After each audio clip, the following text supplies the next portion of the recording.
Salut tout le monde, aujourd'hui on va faire la 4e leçon sur le titre Combustion de la matière organique ou réaction de certaines matières organiques avec l'air. Donc qu'est-ce qu'une matière organique et donc l'air, on a déjà vu donc l'air, c'est un mélange qui constitue donc du diazote, du dioxygène, etc. On va faire un petit rappel.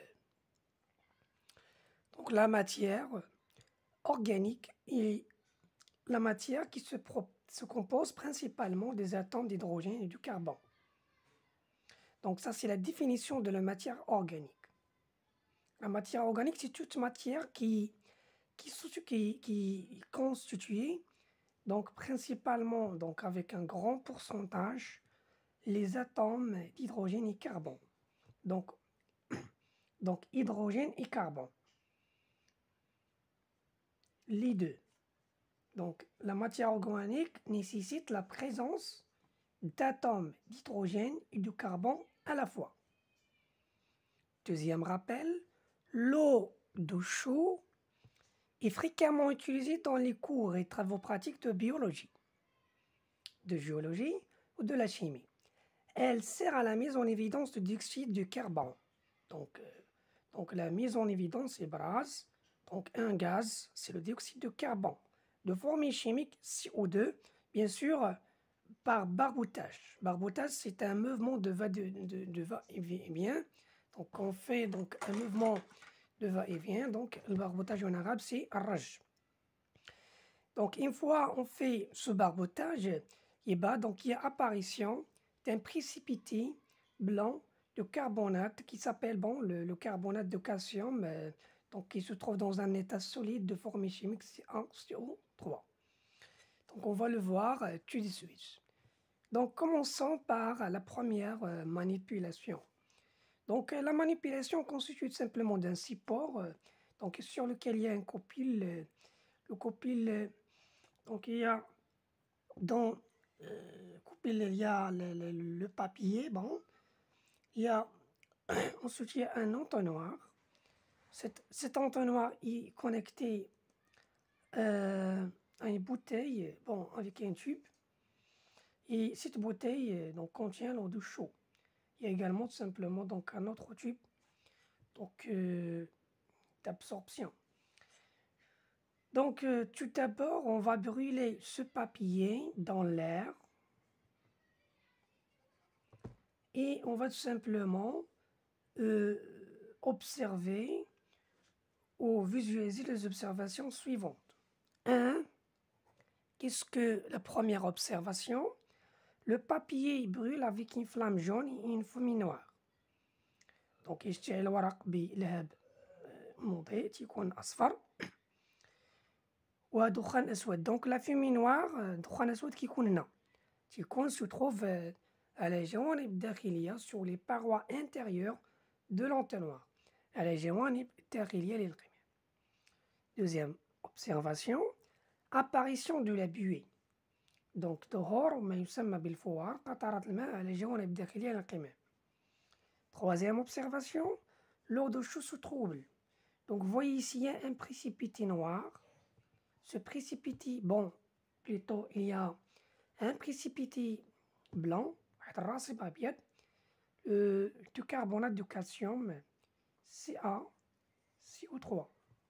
Donc c'est une réaction chimique, c'est une autre réaction chimique qui n'est pas notre objectif. Donc notre objectif, c'est la combustion de la matière organique. Donc, troisième étape, c'est la conclusion.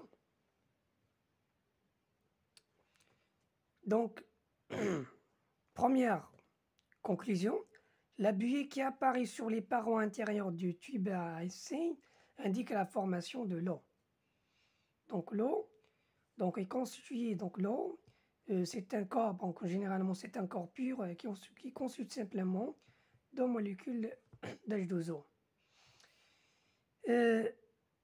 Donc la buée, quand on parle du buée, on parle de l'eau. Deuxième conclusion, la combustion de papier est incomplète, puisque au niveau de la deuxième année collégiale, on a vu deux types de combustion. Il y a la combustion incomplète et l'autre combustion qui est tout simplement la combustion complète. Et ben, la combustion incomplète, donc c'est on parle de la combustion incomplète si la quantité de dioxygène est insuffisante. C'est le cas, c'est notre cas.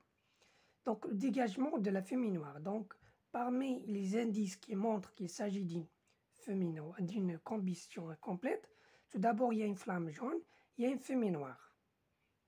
Donc, dukhan aswad wa lahab asfar. Elle produit essentiellement le dioxyde de carbone, le premier produit. Donc, ça, c'est le premier produit. Deuxième produit, l'eau. Et d'autres produits selon l'équation. Parce que la combustion, ça, s'il s'agit d'une combustion, la combustion, c'est une réaction chimique. Une réaction chimique, dans l'équation chimique, est la suivante. Donc, ça, c'est l'équation chimique en lettres. Et donc, la deuxième équation, c'est en fonction des symboles et des formules chimiques. Donc, bon, les réactifs de cette réaction, donc le papier, c'est un réactif. Donc, il y a dans l'air le dioxygène qui réagit avec le papier pour former. Donc, l'eau, c'est le premier ou l'un des produits. Deuxième produit, c'est le dioxyde de carbone. Il y a la fumée noire et autres produits. Donc, en utilisant tout simplement les symboles et les formules chimiques, le papier, c'est le papier. Donc, on n'a pas encore connu la composition du papier, qui sont les atomes qui composent le papier. Donc, le dioxygène, c'est un gaz constitué simplement de molécules de dioxygène, de formule chimique O2. L'eau est constituée de molécules d'H2O. Le dioxyde de carbone, c'est un gaz aussi, CO2. Donc, plus autres produits. Selon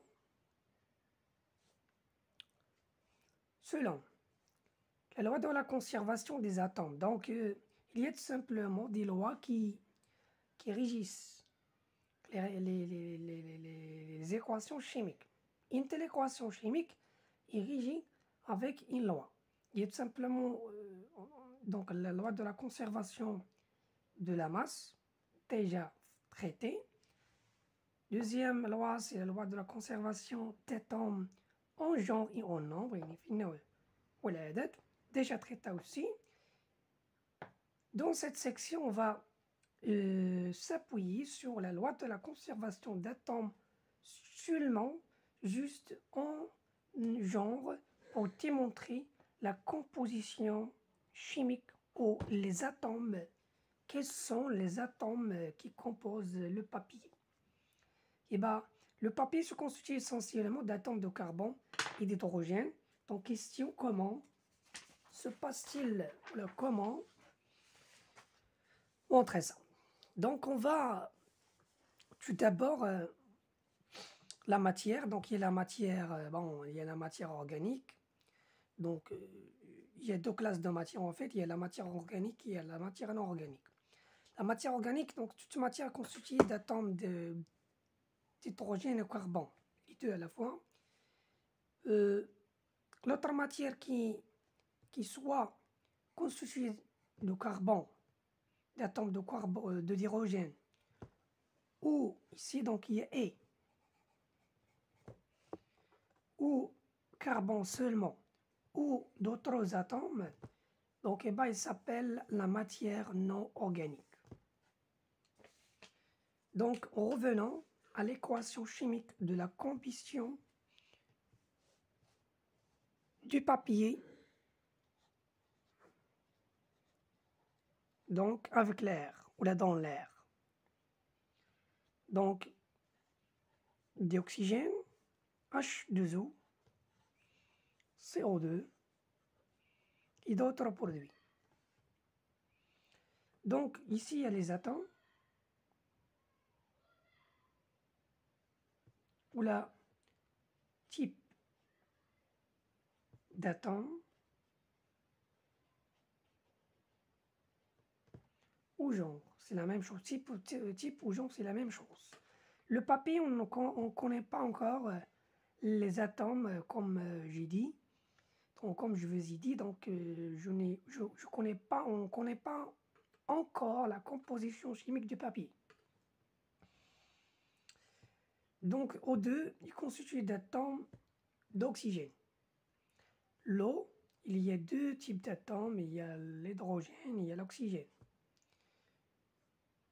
Le dioxyde de carbone, il y a le carbone, l'oxygène donc. Donc, en se basant sur la loi de la conservation d'atomes en genre, donc, qu'est-ce qu'il nous dit cette loi? Il nous dit que les atomes ou les types d'atomes qui se trouvent dans les produits se trouvent aussi dans les réactifs.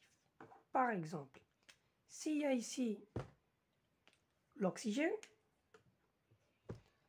donc on doit trouver forcément dans les réactifs l'oxygène. S'il y a l'hydrogène, donc on doit également trouver ici l'hydrogène. S'il y a le carbone, c'est la même chose. Donc,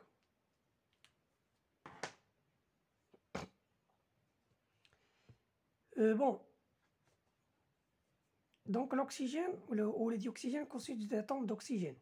Donc il nous reste l'hydrogène et le carbone. Donc c'est évident, donc c'est normal. Le papier, donc, est constitué d'hydrogène et de carbone. Ou bien le papier doit constituer ou doit se composer d'atomes d'hydrogène et de carbone. Pourquoi? Parce que d'après la loi de la conservation d'atomes, donc les atomes qui se trouvent ici doivent se trouver ici. Donc l'oxygène, c'est bon, il se trouve ici. Donc bon, ici il y a l'air, mais l'air, il y a l'hydrogène, il y a l'azote, il y a CO2, mais dans l'air, il y a un seul élément qui va réagir avec le papier, c'est O2. Et O2 constitue seulement d'atomes d'oxygène. Donc l'hydrogène et le carbone, leur origine, c'est le papier. Donc la conclusion, c'est quoi? C'est que le papier est constitué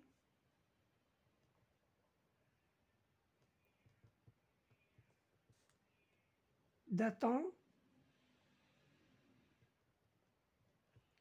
de carbone et d'hydrogène. C'est quoi la conclusion? La conclusion, c'est que le papier est une matière organique. Donc en fait, c'est ça la conclusion. La conclusion que le papier est une matière organique parce que il est constitué d'atomes de carbone et hydrogène, les deux à la fois.